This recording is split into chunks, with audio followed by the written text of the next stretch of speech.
Hello guys, welcome back to my YouTube video. और आज हम करने वाले हैं एनसीईआरटी की, जो हम चालू कर चुके हैं ऑलरेडी। तो हम करने वाले हैं नेचुरल रिसोर्सेज। गाइस 4 चैप्टर हमारे कंप्लीट हो गए थे, तो हम उसी के एनसीईआरटी क्वेश्चंस कर रहे हैं। तो मैंने सोचा कि आज लास्ट है नेचुरल एनसीईआरटी की सीरीज का। तो नेचुरल रिसोर्सेज पे हमने करना है। तो गाइस उसके बाद I am going to take a session on enzymes और the biomolecule, this is also a part of a 12th। ठीक है, सो इनोवेटिव कंटेंट होगा जो मैं कल लेने वाली हूँ। और ऐसा नहीं है कि बहुत प्रॉब्लमैटिक होएगा, आपको समझ नहीं आएगा। तो उसके लिए कोई टेंशन वाली बात नहीं है, उसके लिए मैं हूँ। क्योंकि स्टूडेंट्स ने बोला था मुझे टेलीग्राम पे कि मैम एंजाइम से रिलेटेड भी क्लास लेनी है। तो उसके लिए कल लेंगे, क्योंकि कल हमारी एनसीईआरटी सीरीज खत्म हो जाएगी, आज मतलब खत्म हो जाएंगी, क्योंकि मैंने 4 चैप्टर ही करवाए हैं। और जब मैं नेक्स्ट चैप्टर जो फूड वाला था, इम्प्रूवमेंट इन फूड रिसोर्सेज, जब वो वाला हो जाएगा उसके बाद मैं आपकी एनसीईआरटी के क्वेश्चंस करवा दूंगी। तो वो वाला चैप्टर भी मेरा आप सबके साथ कंप्लीट हो जाएगा। ठीक है, so without wasting any further time, let's get into the video. Start करते हैं इंट्रोडक्शन से with this platform about my self. Okay, so crack on 9th and 10th CBSE exams with us with the top educators, quality content, and the great learning experience. Hello, my name is Meghna Ratra, and I'm here because I love to teach and guide my students for the best. I have my best in biology and a good teaching experience. Crack CBSE class 9th and 10th with India's largest learning platform. Get the Plus subscription and access unlimited live and recorded courses from India's best educators. क्या क्या फायदे हैं subscription के? You will get the daily live classes, structured courses, live test quiz and unlimited access. Daily live classes में ये होगा guys, आप हमारे एजुकेटर के साथ चैट कर सकते हो, डिस्कशंस में एंगेज हो सकते हो, अपने डाउट्स पुट ऑन कर सकते हो, प्लस आंसर्स एंड पोल्स भी हुआ करेंगे। स्ट्रक्चर्ड कोर्सेज में गाइस सारे आपके जो कोर्सेज है वो स्ट्रक्चर्ड होंगे, line with your exam syllabus, जिससे आप वहाँ पे बेस्ट टू बेस्ट प्रिपेयर कर सको। लाइव टेस्ट एंड क्विजेस होंगे, जिसमें गाइस आपकी प्रिपरेशन को हम इवैल्यूएट करेंगे बाय टेकिंग मंथली और वीकली मॉक टेस्ट, कि जिसमें आपको डिटेल एनालिसिस हमें मिल सकती है आपके परफॉर्मेंस से रिलेटेड, कि आप कितना प्रिपेयर्ड हो। अनलिमिटेड एक्सेस में ये होगा गाइस, एक बार सब्सक्रिप्शन लेने के बाद आपके पास एक्सेस होता है हमारी सारी लाइव वीडियोस देखने का, प्लस हमारी लाइव वीडियोस को रिकॉर्ड भी करने का। तो या prepare with the top educators, यहाँ पे हमारे सारे टॉप एजुकेटर्स की लिस्ट आपको दिख रही होगी। सारे बहुत अच्छे बैकग्राउंड से आते हैं, प्लस उनका टीचिंग एक्सपीरियंस बहुत ही अच्छा। हमारे पास सारे टाइप के कॉम्प्रिहेंसिव सिलेबस है, like the mathematics, social science, Hindi, science and English. Guys आपको करना क्या है सब्सक्रिप्शन लेने के लिए? आपको अनअकैडमी लर्निंग ऐप को डाउनलोड करना है फ्रॉम द ऐप स्टोर और द प्ले स्टोर, जो भी फोन आप यूज कर रहे हो रिस्पेक्टिवली, लाइक दी iOS और दी एंड्रॉइड। तो आपके सामने यहाँ पे सब्सक्रिप्शन बॉक्स दिख रहा होगा। तो गाइज अगर आप 1 मंथ का सब्सक्रिप्शन लेते हो, ओके, तो गाइज आपको यहाँ पे 2250 रुपीज पे करना है। ठीक है, अगर आप 6 मंथ्स का लेते हो तो आपको 33% ऑफ मिलता है, और आपको यहाँ पे 9000 रुपीज पे करने पड़ते हैं।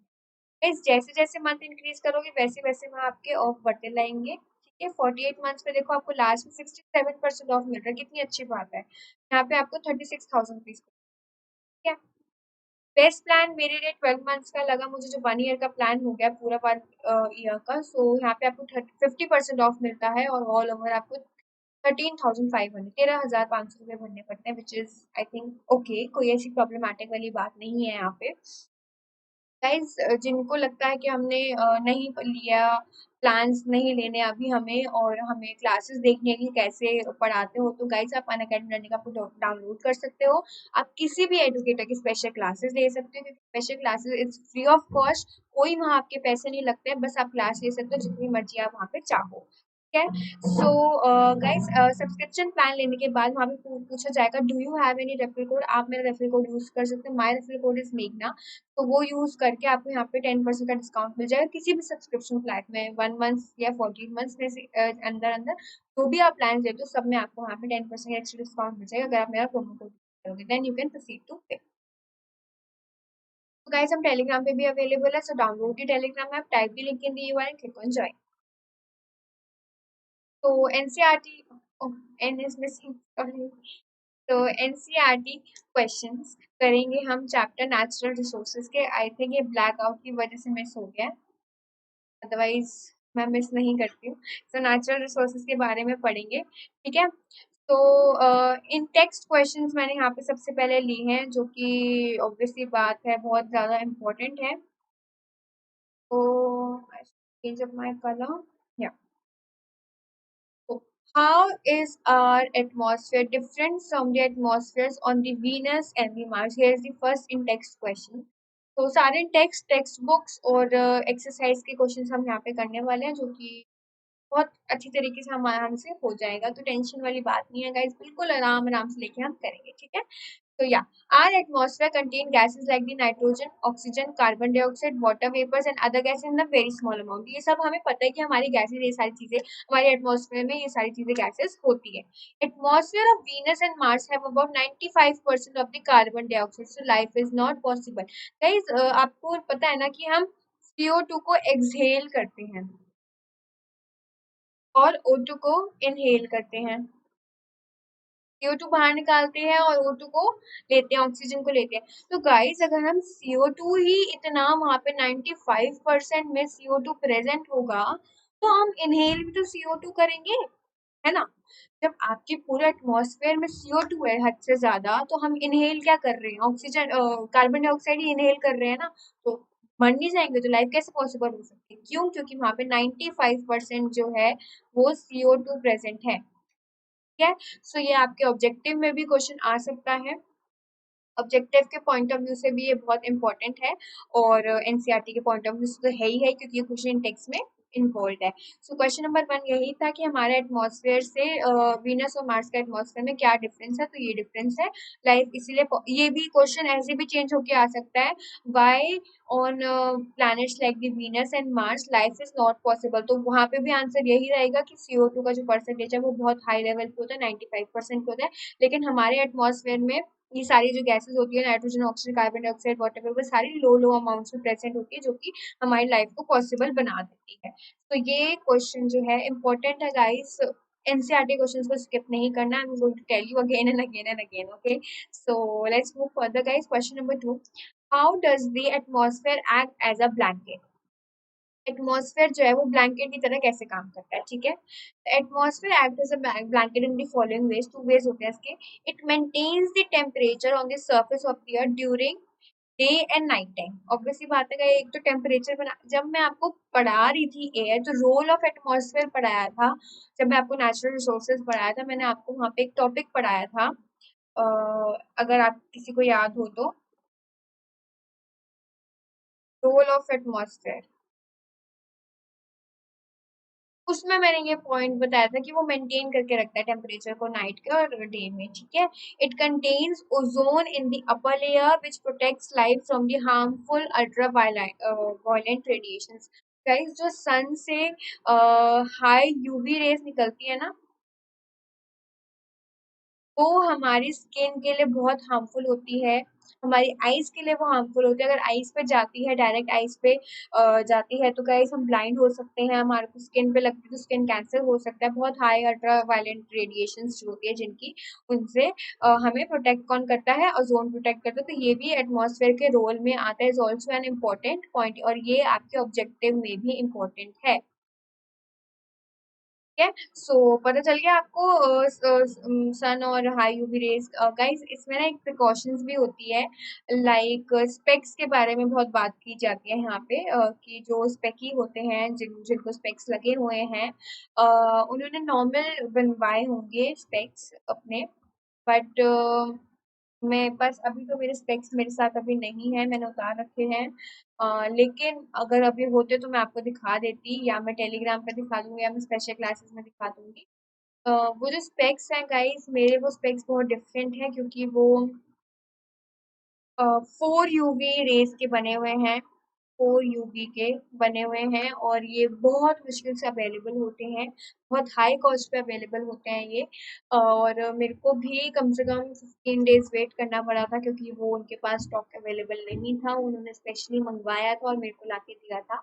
गाइस, मेरे जो लेंस है वो जो है वो ब्लू एंड शेड है, वो मैंने नहीं करवाई है और मैंने नहीं ली है। जो भी 4UV होती है उनके स्पेक्स के शेड ब्लू होते हैं। आप अगर कैमरा में भी सेल्फी भी लेते हो तो आपके शेड्स ब्लू दिखते हैं। इनफैक्ट आपकी आईज तक नहीं विजिबल होती हैं। और लेकिन आपको बाहर से देखने वाला उसको ब्लू दिख रहा है, लेकिन जब आप अंदर से स्पेक्स से देख रहे हो तो आपको सब कुछ क्लियरली विजिबल होता है। गाइस, कोई भी अल्ट्रा वायलेंट रेज या कोई भी बैड रे जो हमारे लिए अच्छी नहीं है वो हमारे आईज पे नहीं पड़ सकती। हमारी आईज के लिए सबसे बेस्ट 4UV वाला अ, होता है स्पेक्स। ठीक है। और मेरे को स्पेशली उसका कार्ड मिला था जब मैंने वो बाय किया था। मेरे को बहुत कॉस्टली पड़ा था। मुझे वो स्पेशली एक कार्ड मिला था। अगर ऐसा होगा, उसका कार्ड, उस स्पेक्स का नाम है प्रिवेंशिया। तो वो जो कार्ड था वो भी अगर स्पेशल क्लासेस में आप बोलोगे तो मैं आपको दिखा दूंगी। अ, वो जो कार्ड था वो भी हमारे पास मेरे को अवेलेबल था, और उन्होंने कहा था बिना कार्ड के हम नहीं देते, जिससे आगे जाके हमारे पास कॉपीराइट स्ट्राइक ना लग जाए कि हमने किसी को कॉपी करके आपको दे दिया, तो हम आपको कार्ड प्रोवाइड करवा रहे हैं। तो वो कार्ड भी मेरे पास है, प्रिवेंशियल कार्ड है। ऐसे स्पेक्स के साथ किसी को कार्ड नहीं मिलते, किसी को भी। जैसे वो डेबिट कार्ड होता है ना, वैसे एटीएम कार्ड, क्रेडिट कार्ड जैसे देखा है वैसे टाइप का कार्ड है वो। तो बहुत थिक सा। तो मुझे अच्छा लगा उनका वे, जहाँ से मैंने बाय किया था। तो गाइज, अगर ले सकते हो, मैं ये नहीं कह रही लो, जाके लो पैसे बर्बाद करो, मैं ये नहीं कह रही हूँ। पर ये है कि गाइज, एक बार ले लोगे तो आपकी आईज के लिए, मतलब कोई भी स्पेक्स लेते हो तो अपनी आईज की प्रिकॉशंस के लिए लेते हो ना, कि मेरी आईज खराब ज्यादा ना हो। बस मेरे को भी नंबर लगा हुआ है, और मैं ऑल द टाइम लैपटॉप पे होती हूँ, स्लाइड्स बना रही होती हूँ, कभी कुछ कर रही होती हूँ, कभी कुछ कर रही होती हूँ। तो मुझे भी स्पेक्स की जरूरत होती है। बस मैं स्पेशल क्लासेस जब मैं लाइव आती हूँ मैं तब नहीं लेती हूँ, क्योंकि मुझे पता है सामने वाले को ब्लू ही दिखने वाला है। तो मैं नहीं लगाती हूँ यूजुअली जब मैं लाइव लेती हूँ, लेकिन मैं ऑल द टाइम उस स्पेक्स को यूज करती हूँ। ये बहुत बहुत बहुत अच्छा है, तो वो इस रेस से हमें बचा सकते हैं। ठीक है, आगे बढ़ते हैं। व्हाट कॉजेज विंड, विंड कैसे कॉज होती है? बता चुकी हूँ। ऐसा तो है नहीं कि मैंने क्वेश्चन करवाया नहीं है, बट फिर भी एक बार रीड आउट कर देते हैं।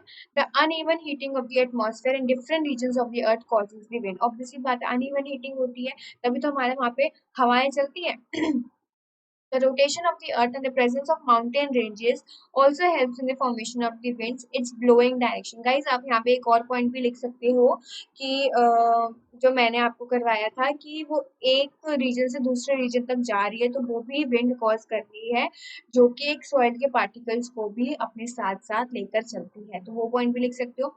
अगर आपको और कोई पॉइंट भी याद आ रहा है वो भी आप लिख सकते हो। ऐसा कुछ नहीं है गाइस कि बिल्कुल सेम पॉइंट लिखना है, लेकिन हाँ, आंसर का तरीका ऐसा ही होना चाहिए कि आपको कुछ कुछ सेम पॉइंट्स भी होने चाहिए। बिल्कुल ऐसा भी ना हो कि आप बिल्कुल भराओ व्हाट कॉजेज विंड में इतना भराओ। मैंने आपको हमेशा कहा है, मार्क्स देखा करो कितने मार्क्स का क्वेश्चन है। इन टेक्स्ट ज्यादा से ज्यादा 2 मार्क्स के होते हैं, 3 मार्क्स का कभी भी नहीं होता। 1 और 2 मार्क्स के क्वेश्चन होते हैं हमेशा इन टेक्स्ट के। ठीक है। सो मेरे ख्याल से इतना लिख दिया बहुत है। अगर फिर भी एक दो पॉइंट याद आ रहा है और आपको लग रहा है इंपॉर्टेंट है तो लिख दो guys, not a worry. Okay.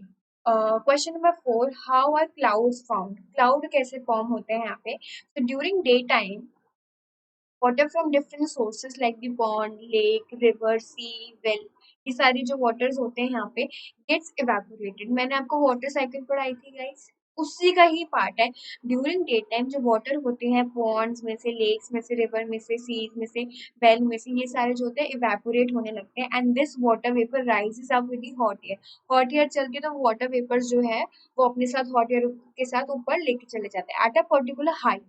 जब वो एक पर्टिकुलर हाइट पे चले जाते हैं तो एयर कूल्स डाउन, कूल होती है, and the water vapour condenses. Evaporation हो गया, अब क्या चल रहा है हमारा? कंडेंसेशन। तो water vapour condenses to form minute droplets. वहाँ पे बहुत छोटे, पहले पहले छोटे बनते हैं फिर वो जाके हैवी होते हैं। अगर किसी को याद हो लेक्चर, तो मैंने आपको यही बताया था, पहले वो छोटे बनते हैं, टाइनी ड्रॉपलेट्स बनते हैं, फिर वो जाके हैवी और मोटे ड्रॉपलेट्स जाके बनते हैं। Minute droplets and form cloud. जब वो माइन्यूट होते हैं तब वो क्लाउड्स को फॉर्म करते हैं, ब्लैक कलर के क्लाउड्स आ जाते हैं जो हमें इंडिकेशन देते हैं कि बारिश आने वाली है। When these water drops becomes heavy, ठीक है, they precipitate and fall down as the।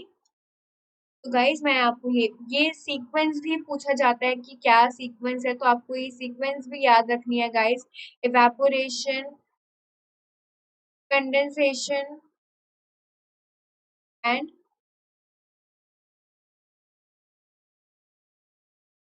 Precipitation. ये आपको चीजें भी याद करनी है गाइस, सीक्वेंस भी पता होना चाहिए कैसे सीक्वेंस बनती है, और प्रेसिपिटेशन से पहले क्लाउड्स बन जाते हैं, इस चीज को भी याद रखना। एक क्वेश्चन आया हुआ था ऑब्जेक्टिव में कि प्रेसिपिटेशन के बाद क्लाउड्स बनते हैं या पहले बनते हैं।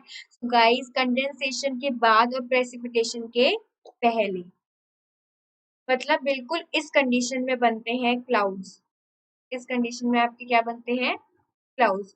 कंडेंसेशन के बाद प्रेसिपिटेशन के पहले वहां क्या बनते हैं आपके, क्लाउड्स। ठीक है, तो इस चीज को प्लीज याद रखना। कोई भी छोटी छोटी चीजों से भी ना, लाइन से भी निकल के क्वेश्चन आ जाते हैं और वो हमें करने पड़ते हैं। तो प्लीज गाइज, आई होप आपको ये सारी चीजें जो मैं करवा रही हूँ क्लियर अप हो रही हूँ। अगर कोई भी डाउट लग रहा है तो please do ask me on a comment section. मेरे से कमेंट सेक्शन में आप पूछ सकते हो आराम से, और मैं आपको जरूर आंसर प्रोवाइड करूँगा।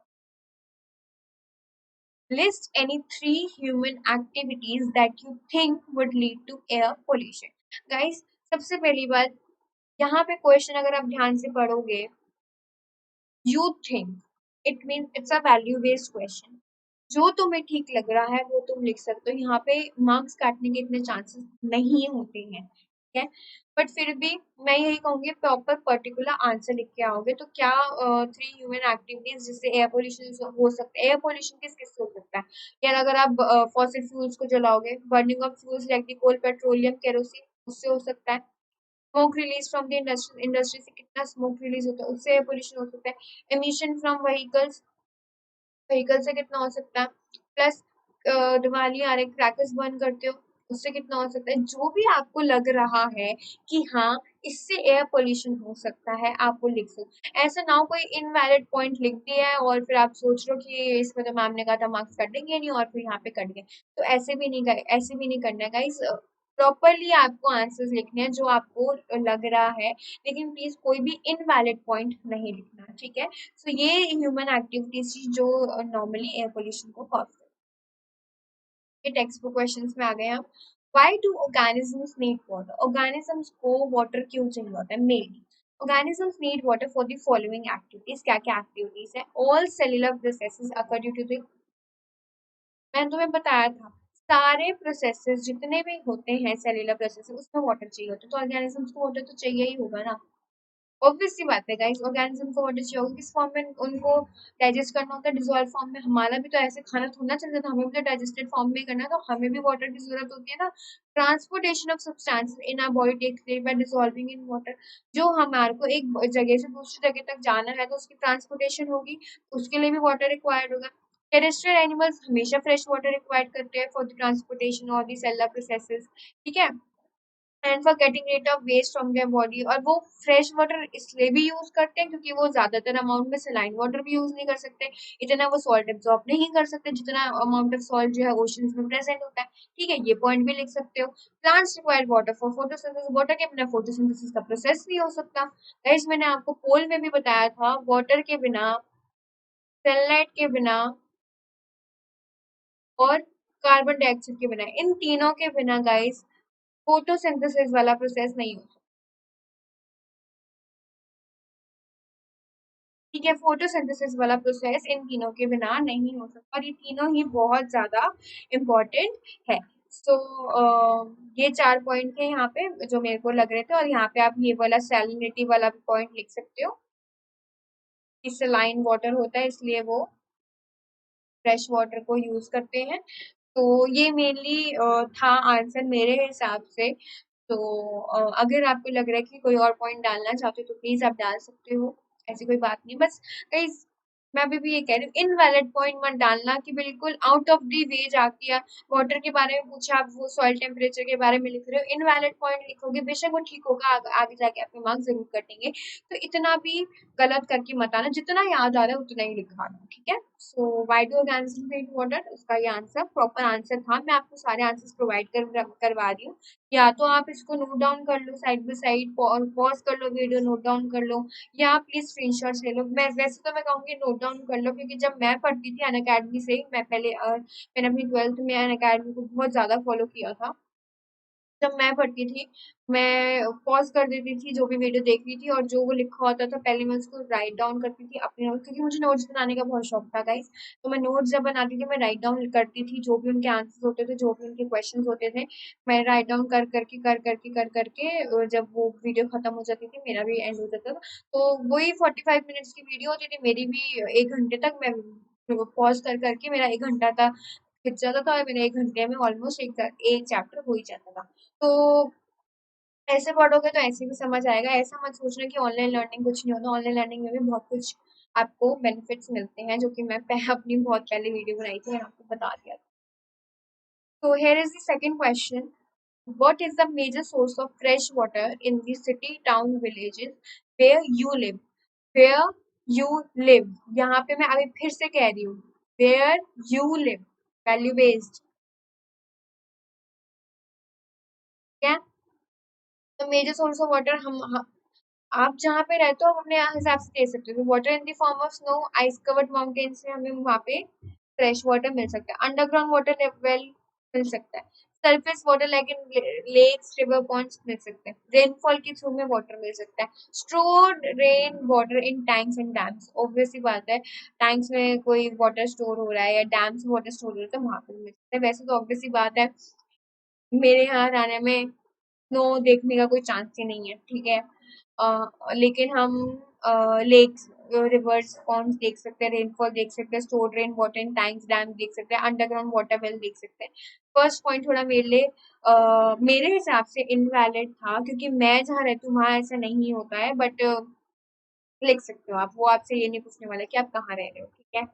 तो ये सेकंड क्वेश्चन था, इसमें कुछ ज्यादा दिमाग का खर्चा नहीं करना, ठीक है। सो जितना आता हो उतना ही लिखना गाइस। यहाँ पे ये भी नहीं बोले कि कितने पॉइंट्स लिखने हैं। Right, what is the major source of fresh water ही लिखा है, तो 3 तो मैक्सिमम लिख ही देना, ठीक है।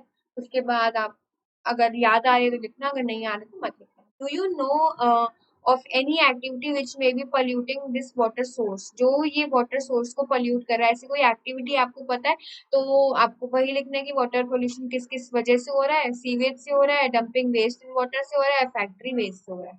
यही चीजें पढ़ाई थी, वही चीजें लिख देना। ये मत सोचना कि अरे यार अब क्या इसमें सोचे, सोचने का काम नहीं करना। मैंने आपको कहा ना, जो क्वेश्चन नहीं आता उससे रिलेटेड ही हमें आंसर लिखना होता है। अब आप सोचोगे यार अच्छा वो वाटर किसने गंदा किया था, अरे मैंने परसों देखा था एक बच्चा उसको उसके अंदर सामान डाल के चला गया था गंदा वाला, तो ऐसे सोच के भी नहीं लिखना, बस साफ साफ ये लिखना है अच्छा पोल्यूट वाटर पोल्यूशन किस किसकी वजह से हो रहा था, सीवेज की वजह से हो रहा है, डंप कर रही थी चीजें, या फैक्ट्री वेस्ट की वजह से हो रहा था। फटाफट सोचा और आंसर लिख दिया। इतना दिमाग खर्चा नहीं करना है कि आप व्हाट डू यू थिंक पे चले गए हो, नहीं।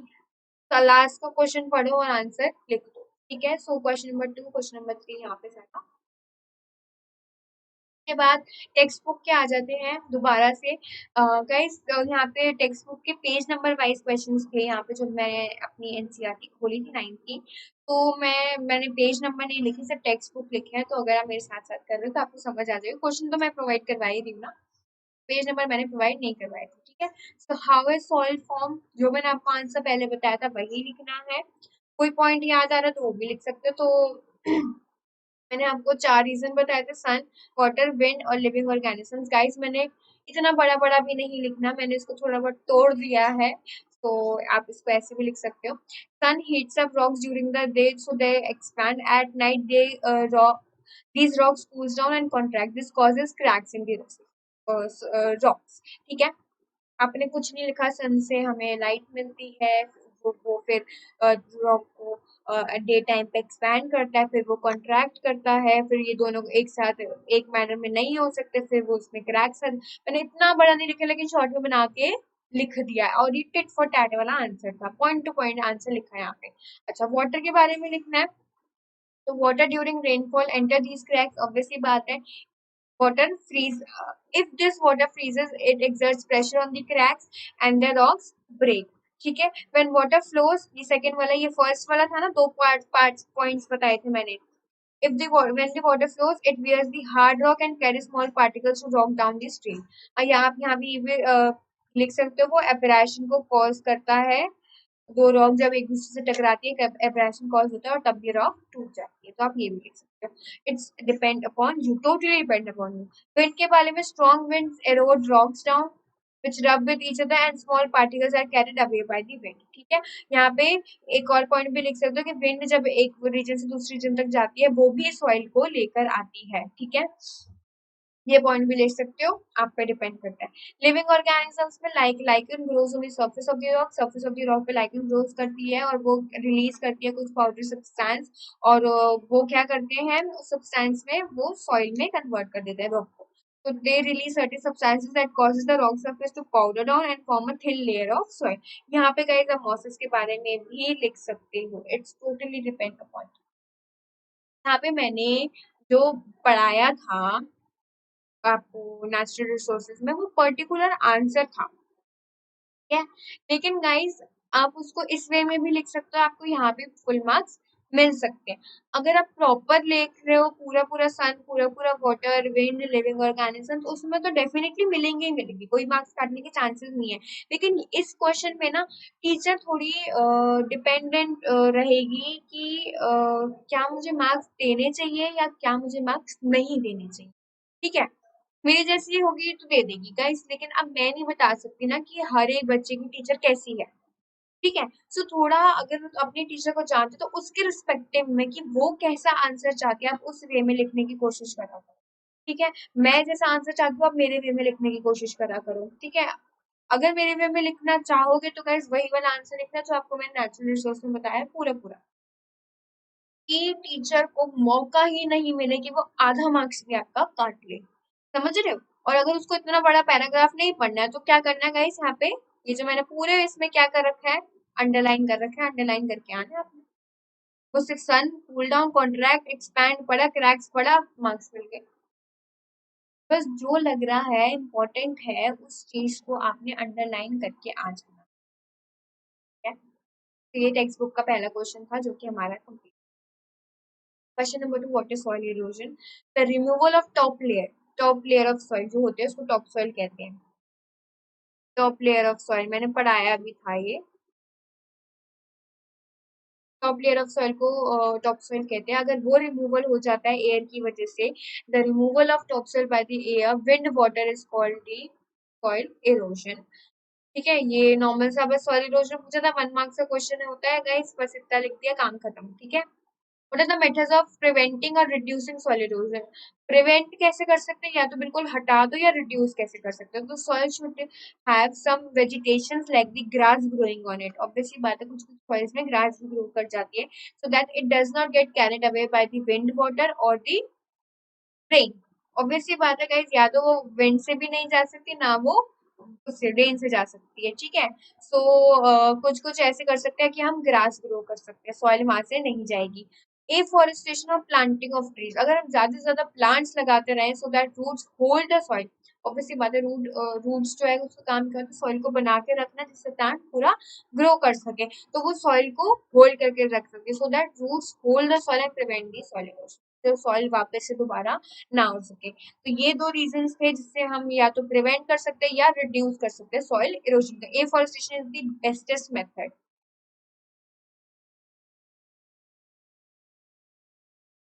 ठीक है, सो ये था आपका question number 2 and question number 3।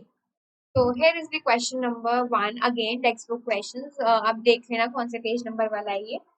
Yeah. So what are different states in which water is found during the water cycle? So different states बताने हैं जिसमें water जो है water cycle में form होता है। So बता देते हैं, कोई नहीं, कोई दिक्कत वाली बात ही नहीं है।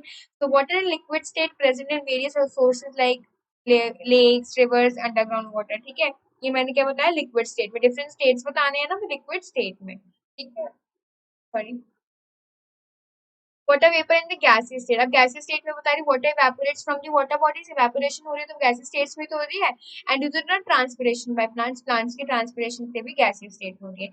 Cloud condensed water vapour is present in liquid, ये वेपर के फॉर्म में बता रही, clouds condensed water vapour present in clouds.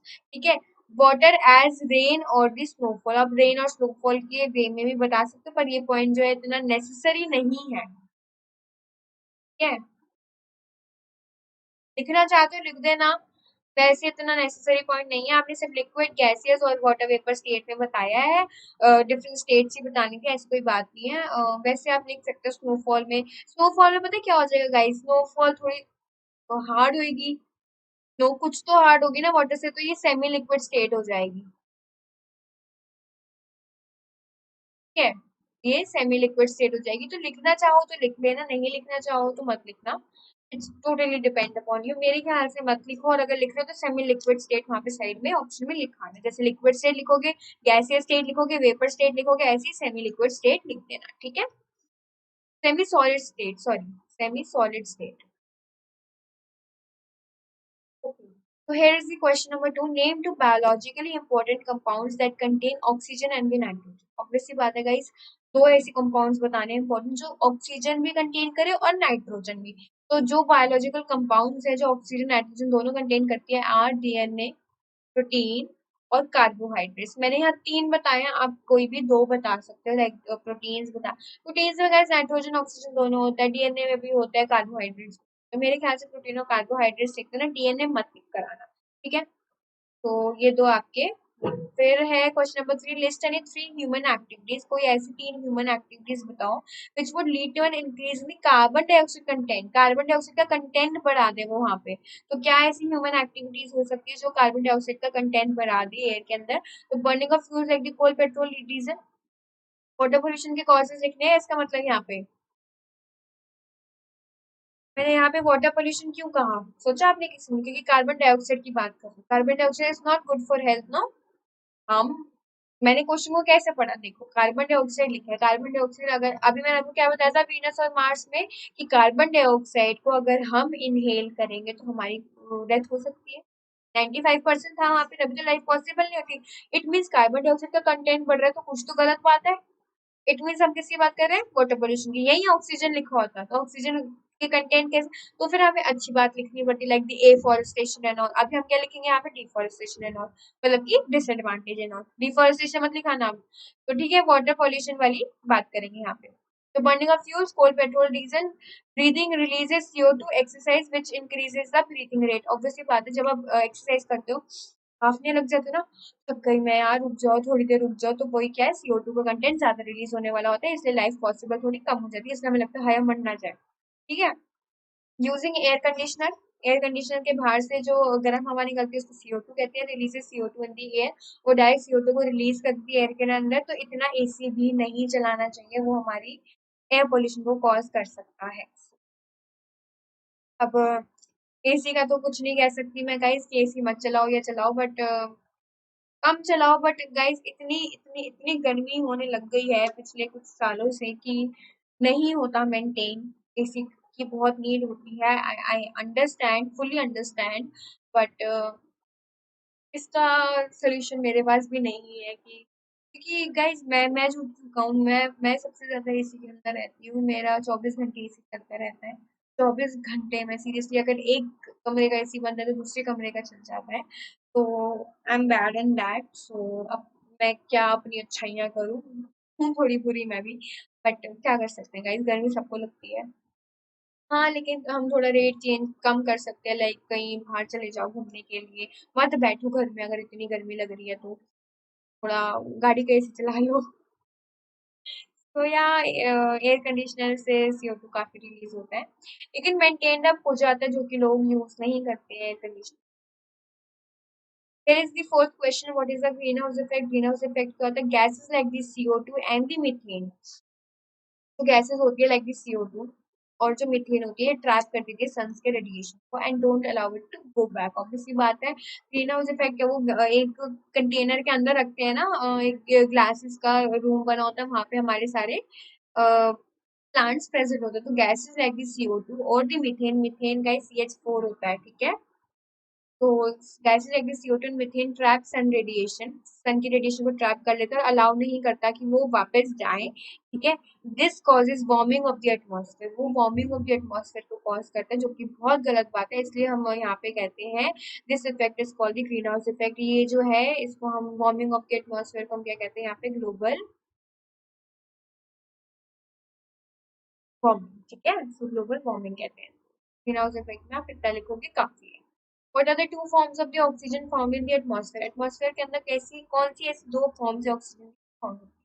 Oxygen is present in the free form like the O2। Oxygen molecule में ऐसे ही प्रेजेंट होते हैं, लेकिन कैसे कैसे फॉर्म्स में प्रेजेंट होती है वो आगे जाके ozone O3 and combined forms like the oxides of the metal. Oxides में भी होती है मेटल्स और नॉन मेटल्स की, like the CO2, NO2, SO2, H2O। यहाँ पे भी इन सारी जो है ये भी क्या है, ऑक्साइड्स है, मेटल्स और नॉन मेटल्स की। ठीक है, सो ये था आपका क्वेश्चन नंबर 5।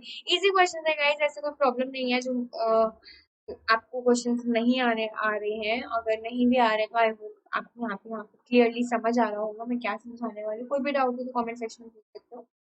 ठीक है, तो बस याद रखना क्या पढ़ा रही हूँ, क्या करवा रही हूँ, प्लीज उसको ध्यान से पढ़ने की कोशिश करना। ठीक है, so here is the text book question again. So why is the atmosphere essential for life? Atmosphere में हमारे लिए एसेंशियल क्यों है? तो व्हाई एटमॉस्फेयर इज नेसेसरी वाला टॉपिक करवाया था, वही वाला पॉइंट लिखने हैं। It contains various gases like oxygen, CO2, nitrogen which are required for the various life processes by plants and animals. CO2 gas is used up by the plants to prepare food by the process called the photosynthesis. Sorry guys. Oxygen is required for burning, combustion and the respiration. Obviously बात oxygen जो है यहाँ पे provide required होती है, और जो carbon dioxide जो चाहिए होते हैं वो प्लांट्स के लिए नेसेसरी होते हैं फोटोसिंथेसिस करने के लिए। Ozone layer is acting as a protective layer. Obviously बात है O3 जो प्रोटेक्टिव लेयर है वो यूवी रेडिएशन से हमें बचाती है, विच अवॉइड्स और to prevent UV rays to the enter the earth atmosphere. Sun के जो यूवी रेज निकलते हैं उससे हमें प्रोवाइड करवा बचा के रखती है, ओजोन प्रोटेक्ट करके रखती है। CO2 dissolve in the water, जो वाटर के अंदर CO2 डिजॉल्व हो जाता है वो क्या फॉर्म करता है, कार्बोनेट्स को फॉर्म करता है, which is required by the animals to form the shells. Carbonates के शेल्स बने होते हैं, ये मैंने आपको पोल में भी बताया था। तो हियर इज द 5 पॉइंट्स कि क्यों एटमॉस्फेयर नेसेसरी है। ठीक है, question number 2, why is water essential for life? Water क्यों एसेंशियल है? अभी हमने एटमॉस्फेयर की बात करी, हम वाटर की बात कर रहे हैं। अबाउट 70%, कहीं से 5 मार्क्स के क्वेश्चन है, आपको बता दूं मैं ये, इसलिए मैंने 5 पॉइंट्स लिखे हैं। Again it's the 5 marks. ठीक है, तो about 70% weight of human being is due to the water. यहाँ पे 70 लिखा है गाइस मैंने, क्योंकि बहुत सी बुक में 70 मिला मुझे, सीरियसली मुझे 70 ही मिला, बट एनसीईआरटी में 75% था, तो अब 75% लिखना है जो भी जिसकी एनसीईआरटी की बुक में लिखा है, क्योंकि एक एनसीईआरटी में 70 भी लिखा है जो आई थिंक पुरानी है, तो इसलिए मैंने 70 लिखा कि, और मैंने लिखा इसलिए कि मैं आपको यहाँ पे मेंशन कर दूं कि 75 भी है, जिसकी जोन सी बुक में 75 या 72 या 78 जितना भी लिखा होगा उतना ही लिख कर आना गाइस। मेरे ख्याल से तो 75 है तो 75 ही लिखना। All cellular processes takes place in the water as the medium. सारे जो सेलुलर प्रोसेसेस होते हैं वो वाटर में लिए जाते हैं, सारी चीजें हो रखी होती है। All reactions takes place within our body and within the cells occurs between substances that are dissolved in the water. Again, water is required for all the reactions in occurring in our body. ठीक है, transportation of substance, obviously बात है एक चीज को दूसरी जगह से ट्रांसफर करना, ट्रांसपोर्ट करना from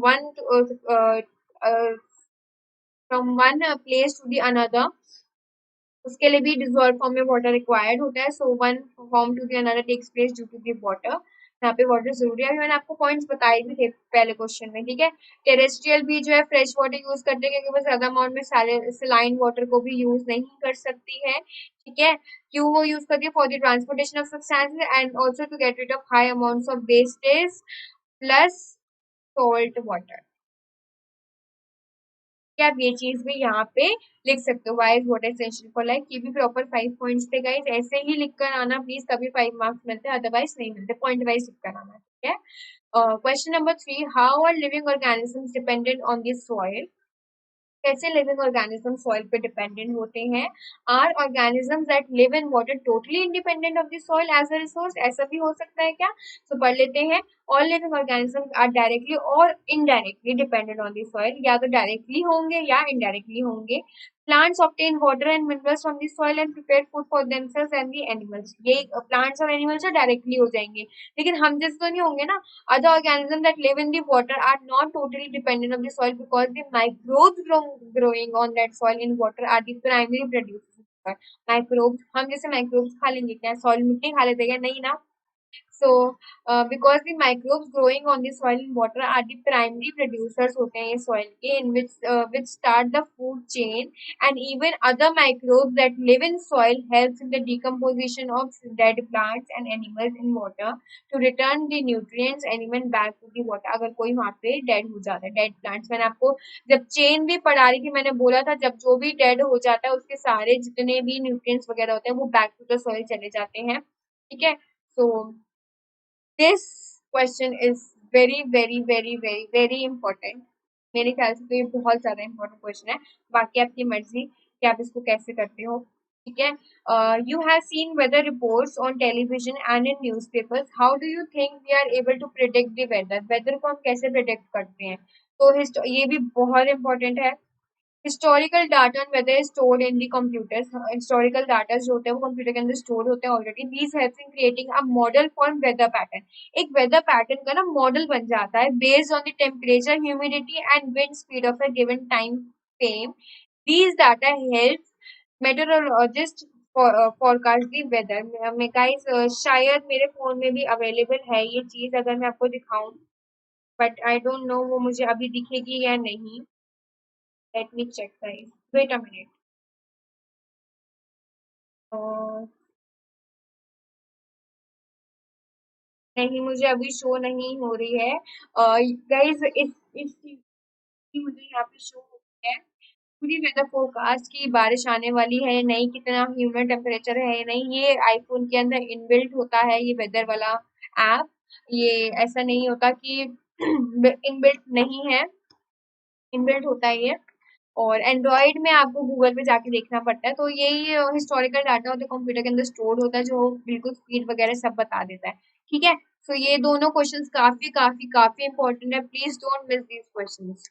Question number 5. We know that many human activities lead to increasing levels of pollution of the air, water bodies, and soil. Do you think that isolating these activities to specific and limited areas would help in reducing pollution? कुछ ऐसा कर सकते हैं कि अगर हम इन activities को isolate करेंगे तो क्या पोल्यूशन रिड्यूस हो सकता है? So if the human activities which leads to the increasing level of the air, इसमें लेवल और इंक्रीज हो रहा है एयर का, वाटर का, सॉइल पोल्यूशन का, जिसका भी हो रहा है, spread in wider areas then the pollutants will spread more. But yes, if it is a limited and confined to a place, then the soil and the water pollution cars may be controlled to some extent, and air pollution can also be minimized। Guys, properly तो हम नहीं कर पाएंगे, लेकिन हाँ अगर human activities को हम करते हैं तो कुछ हद तक, तो कुछ एक्सटेंट तक तो हम पोल्यूशन को कम कर सकते हैं ना। अगर हम गाड़ियां चलाना कम कर देंगे तो कुछ ना कुछ तो एयर पोल्यूशन यहाँ पे हमारी कम होगी ना। तो हाँ कुछ एक्सटेंट तक हम उसको वहाँ पे कम कर सकते हैं, लेकिन सारे एक्सटेंट तक मैं भी नहीं कहूंगी कि पूरा सारे पोल्यूशन जो है जड़ से ही हटा दे।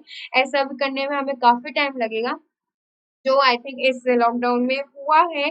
बहुत कम गाड़ियां चली थी शुरू शुरू में, अब तो फिर से चलने लग गई है सारी। लेकिन जब जनता कर्फ्यू लगा था तो बहुत कम गाड़ियां चल रही थी और गाइस पोल्यूशन का लेवल बहुत नीचे आ रहा था, which is I think it's a good one. So here have question number 5. Then the question number 6 is here. It's a, again very important question जो मेरे हिसाब से बहुत important है। क्या पता मैं इसको टेलीग्राम टेस्ट सीरीज में दे भी दूं, ठीक है। So write a note on how forest influence the quality of our air, soil and water resources. Influence कैसे करती है क्वालिटी को?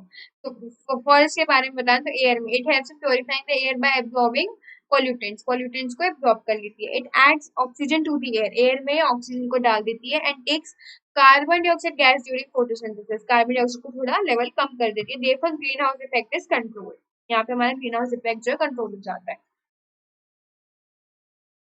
Transpiration help in the formation of the clouds, obvious सी बात है क्लाउड्स की फॉर्मेशन करते ट्रांसपिरेशन बाय प्लांट से। मैंने आपको जब साइकिल बताया था, पढ़ाया था, मैं तभी बताया था ट्रांसपिरेशन ऑफ प्लांट से हमारे यहाँ पे क्लाउड्स की फॉर्मेशन होती है। तो maintain the temperature of surrounding area and gives the cooling effect, it's a very important point. तो सब पूरा क्वेश्चन इंपॉर्टेंट है गाइस। ठीक है, सॉइल के बारे में बात करें तो plants in forest hold the soil thereby preventing soil erosion. सबसे ज्यादा प्लांट्स की ग्रोथ ही वहीं होगी, तो रूट्स जो होंगे वो जाने ही नहीं देंगे सॉइल को। रूट जो है वो प्लांट सॉइल को होल्ड करके रखेंगे, जिससे प्लांट पूरा ग्रो करता रहे, जिसकी वजह से सॉइल इरोजन वहाँ पे मेंटेन रहेगा। It holds the soil which help in increasing the underground water level. Water level भी वहाँ पे इंक्रीज हो जाएगा अगर वो सॉइल को कंट्रोल करके रखेगा, क्योंकि रूट्स का काम क्या होता है, वाटर को एब्जॉर्ब करके रखना। Okay, adds nutrients to the soil. Soil के अंदर न्यूट्रिएंट डालेंगे as lots of vegetation present in this forest gets the decompose. जितने भी वेजिटेशन होते हैं वहां पे जाके डिकम्पोज हो जाते हैं। वाटर की बात करें तो वाटर में इतना नहीं होता, लेकिन for it helps in the bringing rain. Obviously बात है गाइस, प्लांट्स इतना ट्रांसपिरेशन करती है, कहते हैं ना कि ग्रीन जगहों पे क्यों सबसे ज्यादा बारिश आती है, तो उसका रीजन ही यही है। जो प्लांट्स होती है ना गाइस, प्लांट्स उनकी जो ट्रांसपिरेशन हो रही होती है उसकी वजह से क्लाउड्स बन रहा था। ये जो पॉइंट है ना, formation of clouds, transpiration help in the formation of cloud. तो जब प्लांट्स की ट्रांसपिरेशन होती है क्लाउड्स बनाते हैं, क्लाउड से रेन आती है, तो इसीलिए वाटर का वहां पे जरूरी है। तो water help in bringing rain and increasing the level of water in the underground levels. तो ये क्वेश्चन ऑल ओवर बहुत ज्यादा इंपॉर्टेंट है गाइस। इस क्वेश्चन को तो बिल्कुल भी मिस मत करना, 2 स्टार्स लगा दो इसके आगे कि ये क्वेश्चन बिल्कुल मिस नहीं करना है। It's a very very important question, और मेरे ख्याल से मुझे कट इंट्यूशन है कि ये क्वेश्चन आपका आ सकता है वो हाफ ईयरली एग्जाम्स में जो आपके आने वाले हैं, या जिन बच्चों के हो भी गए हैं। तो जिनके नहीं हुए हैं, जिनके नवंबर में, क्योंकि मुझे नवंबर का ही लगा था गाइस, इसलिए मैंने प्लान अप करके रखा था ये अक्टूबर का मंथ। तो ठीक है, जिनके मिड ऑफ अक्टूबर है वो भी 10 से 15 वाले जो टेलीग्राम टेस्ट सीरीज है वहाँ अगर वो कंडक्ट करते हैं उसके बाद भी हो ही जाएगा, ऐसी कोई बात नहीं होगी। तो अक्टूबर के एंड में हमारे यही रहेगा गाइस कि हम सब कुछ कंप्लीट कर लें एंड तक। और एंड में मैं आपकी वो भी लूंगी, क्या बोलते हैं, हाफ ईयरली एग्जाम्स की प्रिपरेशन के हिसाब से एक दिन में दो दो लेक्चर्स लूंगी। एक सुबह लूंगी, एक रात में लूंगी, जिससे आपके एक दो चैप्टर एक दिन में कंप्लीट हो जाए, और जिससे आपको ही आगे जाके उसका बेनिफिट मिले। तो गाइज इतना ही था आज के लिए। हमारे 4 एनसीईआरटी की सीरीज जो थी वो खत्म हो चुकी है। हमने बहुत अच्छे तरीके से किया है, सारे एनसीईआरटी के क्वेश्चंस मैंने यहाँ पे आपसे कवर करवाए हैं। और आई होप आपने guys side by side notes जरूर बनाए होंगे, क्योंकि नोट्स के बिना कुछ भी नहीं होता गाइस। नोट्स नहीं बनाओगे तो कुछ नहीं हो सकता। तो गाइज अच्छे से पढ़ना, अच्छे से लिखना। Thank you guys for watching up my video. मेरा प्रोमो कोड यूज कर सकते हो, my promo code is Meena MEGHNE, जो आपको यहाँ पे दिख रहा है। ओह, आपको ये दिख रहा है, ये मेरा प्रोमो कोड है, आप इसको यूज कर सकते हो guys. Hit the bell icon for the notification. Subscribe कर लेना चैनल को। यूट्यूब में कमेंट्स करके मुझे जरूर बताना कि आपको कैसा लगा आज का सेशन।